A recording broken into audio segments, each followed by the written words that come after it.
So, good afternoon. The last thing I want to do is be standing in front of you right now talking about children that have lost their lives, but it's unfortunate and it's tragic, but it happened. First, I want to say that as a division, our heart goes out, to the loss of the lives of those children. Last night, about 8:06 p.m., patrol officers were dispatched to a theft in progress on Albert Avenue in Northeast Columbus. The caller stated 3 male teenagers were breaking into a purple Kia Optima. The suspects then left the area in a blue Hyundai. Our helicopter located the suspect vehicle and aired direction of travel for patrol officers. The officers attempted to initiate a traffic stop, and that did not happen, and they did not pursue. They chose not to pursue this vehicle. It took off at a high rate of speed. The helicopter lost sight of the vehicle at some point, and then it ultimately picked the vehicle back up, and within seconds, the vehicle crashed. At 8:19, the vehicle crashed into the building at 870 East 5th Avenue. Upon arriving on scene, the officers found 2 14-year-old males had been ejected from the vehicle, while another 14-year-old male was trapped inside the vehicle. I will tell you that several members of the community came out and attempted to perform life-saving measures to address the children that had been ejected. One member of the community actually performing CPR. The other Columbus Fire began extracting the one that was trapped inside the vehicle. All 3 were transported to the hospital. Sadly, 2 did not make it. The officers later discovered that the vehicle was a Hyundai Sonata that was stolen earlier in the day from an address on Derbyshire Drive in Northeast Columbus. It's unfortunate that we are standing here today, but we have to do something. We have to do something as a society. We have to do something as a community to address the theft of vehicles by our children. We have children as young as 9 that are involved in these vehicle thefts. So I'm going to let Commander Mabry talk a little bit more about some specifics in regards to some of the things that we're seeing in our community.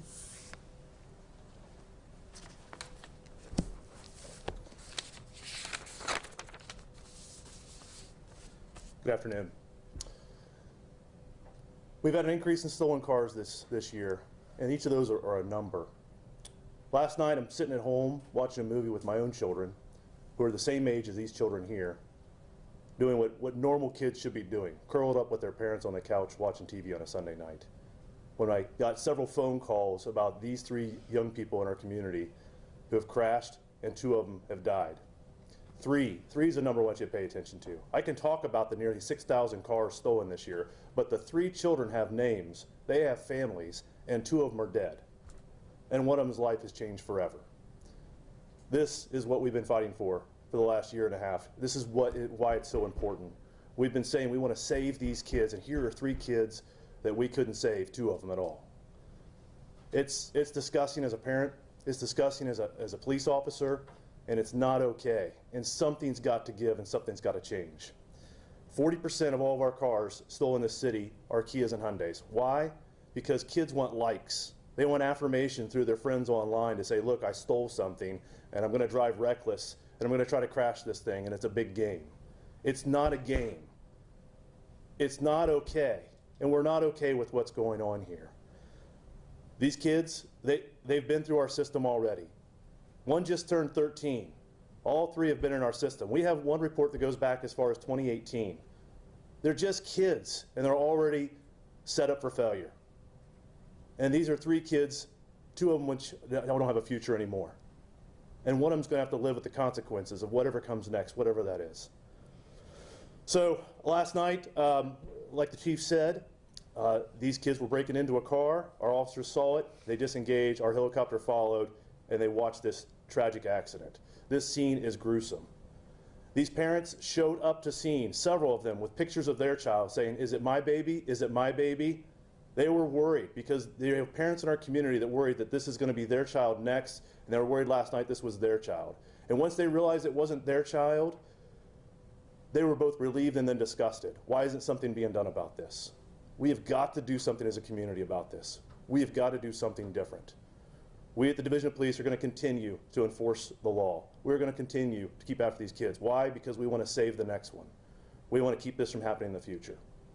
And so that's what is important here. We've seen a trend here online with these kids online calling themselves Kia boys. They're stealing Kias and Hyundais. That's why we have a 40% theft rate of stolen cars in the city of Columbus alone with just this brand and model. They're doing it to try to get likes. They're intentionally driving reckless. They're intentionally crashing these vehicles. And we're seeing it as a trend online. Why? So they can get likes from their friends. So they can get accepted within the small community that they're in. Well, it's not worth the likes, and it's not okay. We've had these kids associated with our Kia Boys trends that we've been talking about, 2 of them at least. We had 2 of them that were missing. They're in missing reports. We had 2 of them that have been previous police reports with stolen autos. But 1 kid had nothing in our system before except for being a victim of a crime. And so we have a tag-alonger who's now not alive again. He's not here anymore.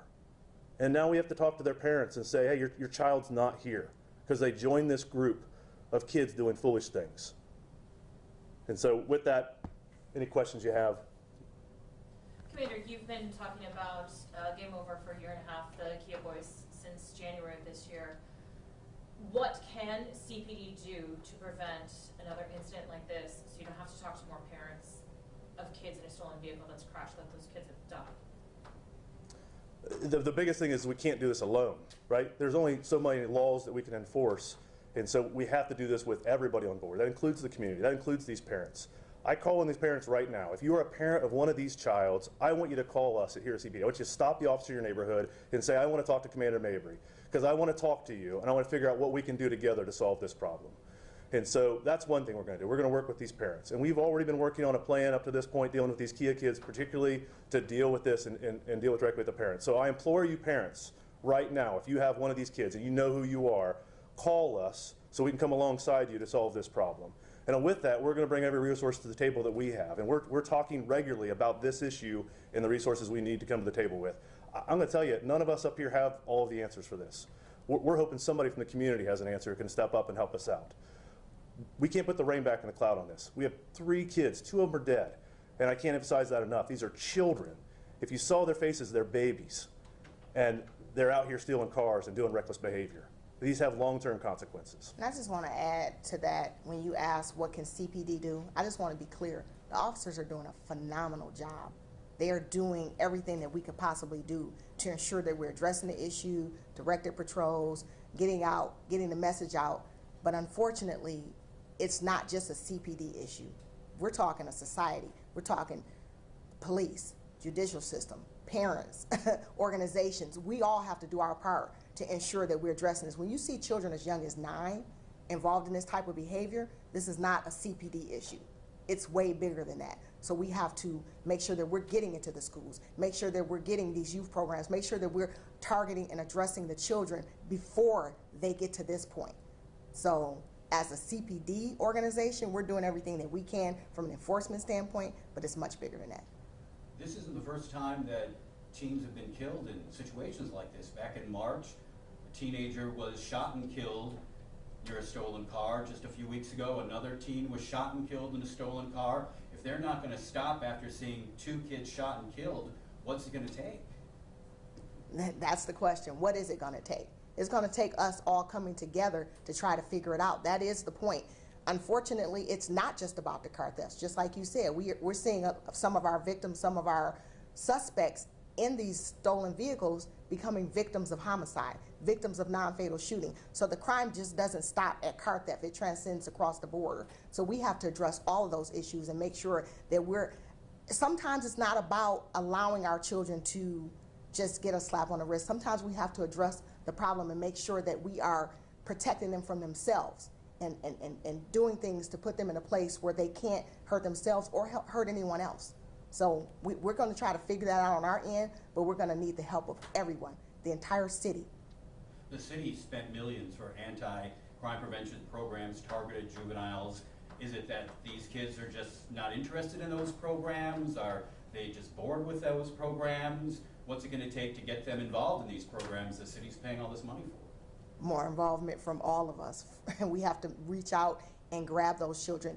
Over the past couple of years, unfortunately, between COVID and things like that, the children haven't been as active as they were before in school. So we have to get back out there and push these programs. I think that you know, it's been difficult over the past couple years. So now we have to be more aggressive with our programming and making sure that we're pulling the children in. And not just the children, the parents. They have to be equally involved in this effort. We have to make sure that they're on board, and we have to hold them accountable as well if they're not being accountable for some of their children's actions.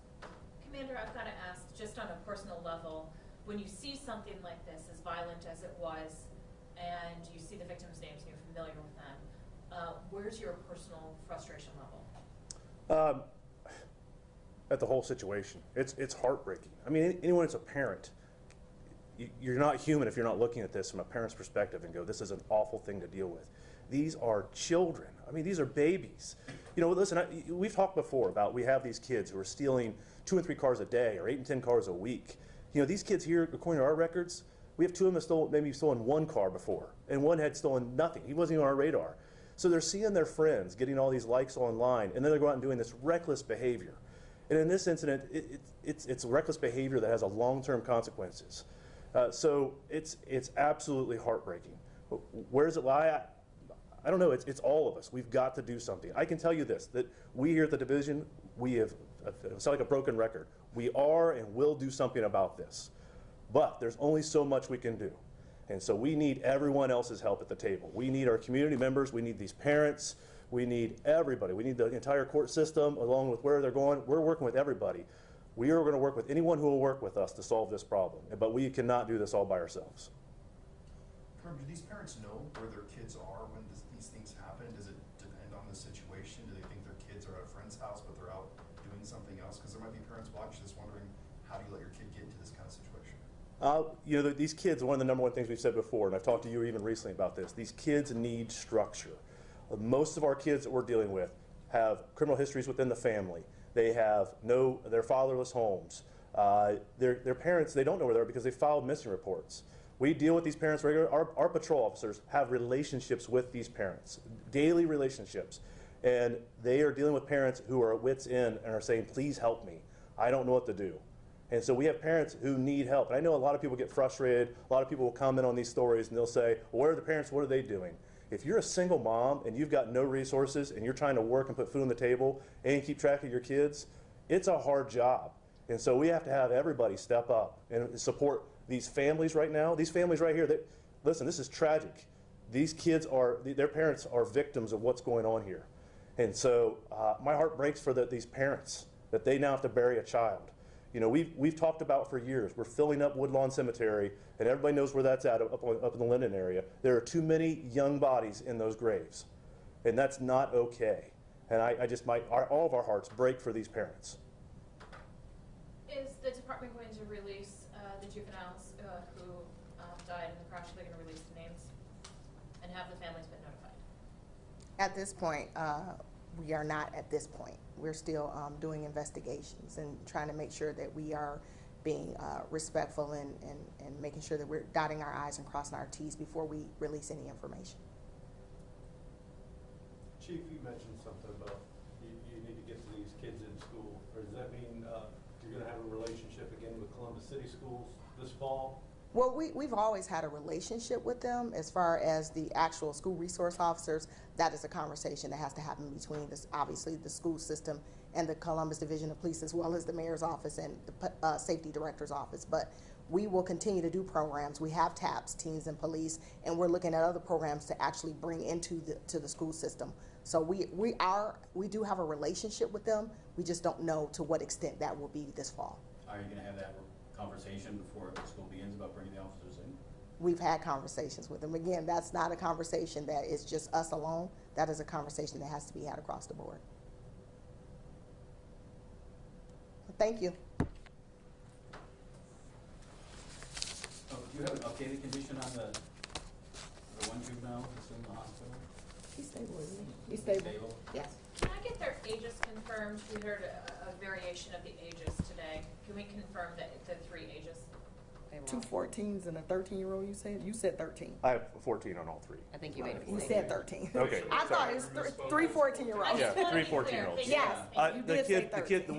one just turned 14. He was, just a few weeks ago, he turned 14. Okay. 3 All 14-year-olds. All 14. All 3 males, all 14. Correct. Yes. And the one still in the hospital is at Nationwide? Yes, that's correct. That is correct. Thank you.